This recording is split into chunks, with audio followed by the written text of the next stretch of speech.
Hi guys, may share lang ako sa inyo tungkol sa pagpunta ko sa Baguio last week. And finally, nakapunta na rin ako sa Baguio, te. Ayun na nga. First, bakit nga ba yung mga taong nagpupunta sa Baguio, kahit first time nila, is recommended si Baguio na puntahan ng mga hindi pa nakakapunta doon? Una, dahil sa weather. Magkaiba ang weather ni Tagaytay tsaka ni Baguio. Magkaiba sila ng lamig. Promise. Siguraduhin mo, pag pupunta ka ng Baguio, may dala kang jacket, te. Mas malamig pa si Baguio kaysa sa jowa mo, te. Pero yung lamig, be, talagang mamahalin mo yung lamig. Sana all binama.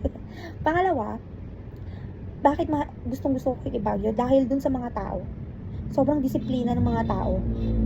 Imagine, kung i-compare natin sa lugar natin, sa Laguna, sa Pasay, basta sa Maynila, compared to kay Baguio, grabe ang disiplina ng mga tao doon. Sa tatlong araw kong pag-stay kay Baguio, grabe yung realization ko. Kung bakit. David, nung naglakad kami ng jowa ko, puro lakad lang kasi kami para for the tipid.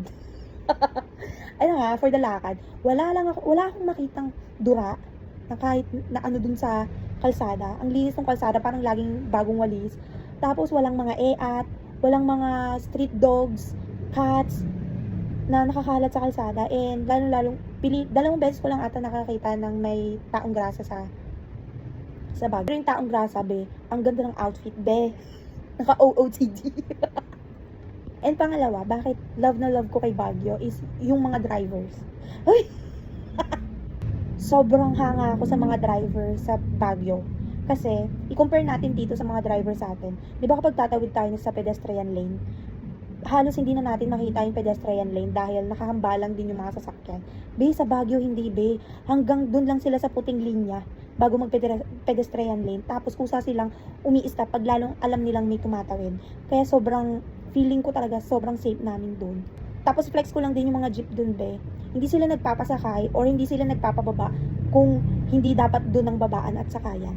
Sobrang disiplina kahit walang mga MMDA or nagbabantay sa kalsada. Tapos yung mga tao pa dun kapag gusto mo magtanong, be, kulang na lang, be, ihatid ka dun sa paroroonan mo.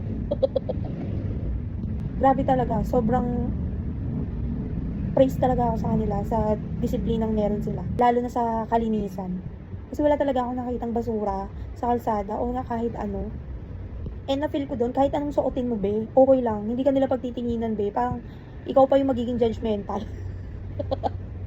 Tapos, nung nagpunta kami ng palengke ng partner ko, kasi titingin kami ng pasalubong, ng gulay. Be, yung gulay, be, yung, alam mo yung chop suey, di ba dito sa atin, yung mga chop suey, chop-chop, kulang na lang maging giniling.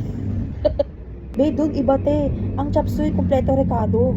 Tapos, buo talaga, as in, buong repolyo, buong chops, buong kalabasa. Hindi kalabasa. Hindi ba buo yung carrots, mga ganun, sibuyas. Tapos, be, yung palengke nila talagang sobrang linis. And yung kung paano sila maglatag ng kanilang mga paninda.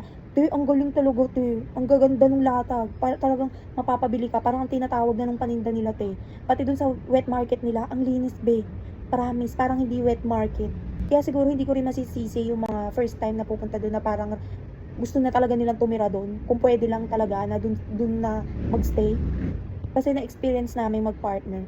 Kung mayaman lang kami, pupunta ulit kami doon. Te! And kung naghahanap ka ng date na maganda magpunta din ng Baguio, I recommended you January 1st or 2nd ng January. Doon kasi kami nagpunta sa Baguio ng last week. Onti lang yung tao, hindi siksikan. Parang chill lang. Walang masyadong ganap. Pero ma-enjoy mo yung paglalakad mo doon dahil hindi crowded. Kung naghahanap ka din ng sign para pumunta ng Baguio, go sis.